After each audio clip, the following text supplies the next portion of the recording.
Second object is ATM machine. My friend Asmita is performing as ATM machine. And third object is third party trusted system, that is validator.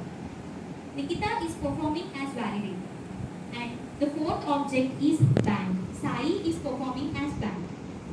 We have a flow of transactions between objects, that is taken by communication channel between objects. Since we cannot see the communication channel is ahead of the ATM machine.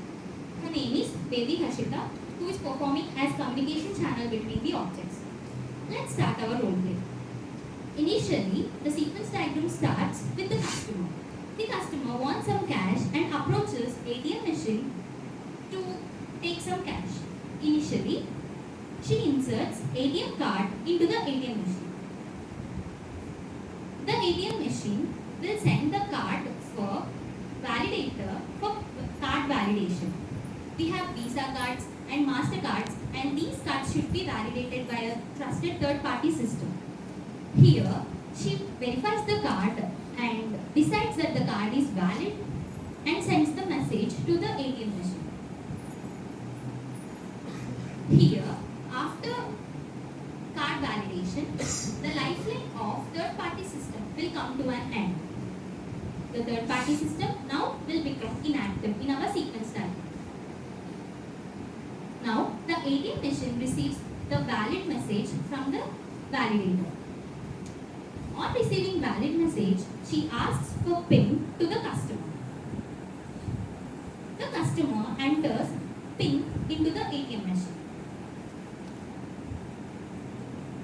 Now, the ATM machine sends the PIN verification to the bank.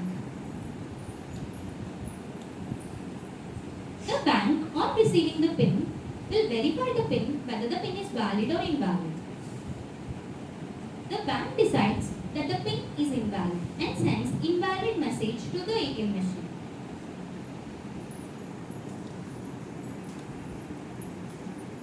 The ATM machine, on receiving the invalid message, again asks for PIN to the customer. The customer now rechecks her PIN and enters another PIN into the ATM machine. The ATM machine will again send the PIN for validation to the bank.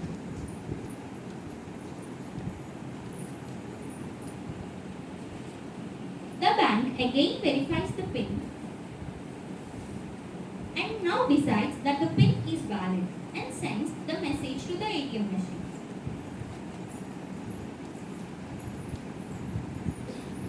Now the ATM machine receives the PIN is valid message and asks for amount to the customer. The customer wants 2000 rupees of cash and enters into the ATM machine. The ATM machine will send the amount for balance verification to the bank.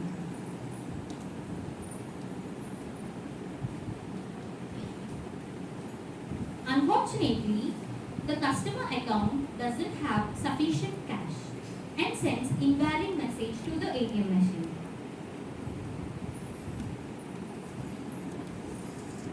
The ATM machine, on receiving the invalid message, again asks the customer to enter amount. The customer realizes that the account has insufficient balance and enters less amount, that is 1000 rupees. Again, the ATM machine sends the amount for balance verification to the bank.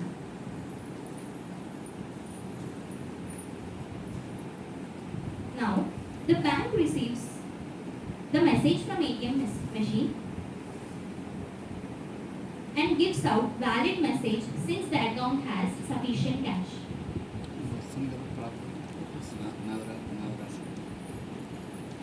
On giving valid message, the lifeline of bank will come to an end. Now, the ATM machine, on receiving valid message, will gives out the cash, that is 1000 rupees. The customer receives the cash and then checks the balance.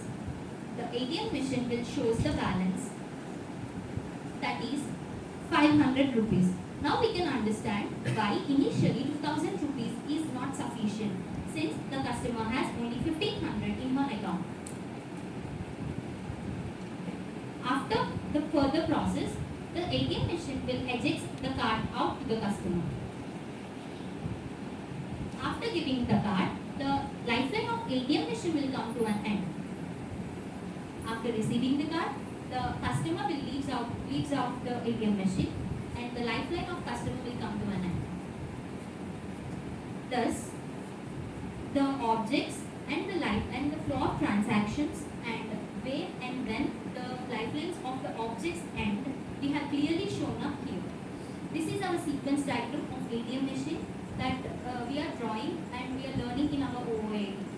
And thank you for one and all for giving us this opportunity.